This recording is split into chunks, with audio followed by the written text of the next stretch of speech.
গত কয়েকদিন ধরে বৃষ্টি চলছে উত্তরের জেলাগুলিতে, এমনকি গত কয়েকদিনের অতিবৃষ্টির জেরে মাথাভাঙা শহরের রাস্তায় দেখা গেল ধস, যার জেরে আতঙ্কিত এলাকার মানুষেরা।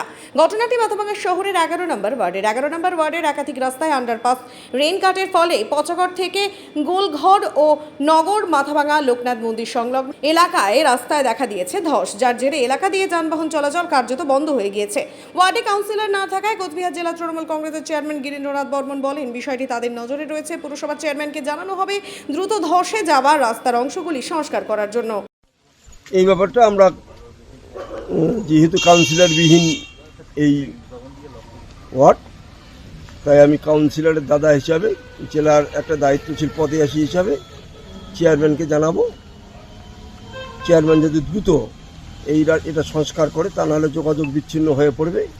এখানে একটা প্রাইমারি স্কুল আছে, একটা কারখানা আছে, অসংখ্য লোক যাতায়াত করে, তাই দুর্ঘটনার হাত থেকে বাঁচানোর জন্য জরুরি ভিত্তিতে করা উচিত বলে আমি মনে করি। ওটাও দ্রুতই 11 নম্বর ওয়ার্ডের, ওটাও 11 নম্বর, এটা দুটো কাজই যদি ত্বরান্বিত করে, আমি চেয়ারম্যানের সঙ্গে যোগাযোগ করছি।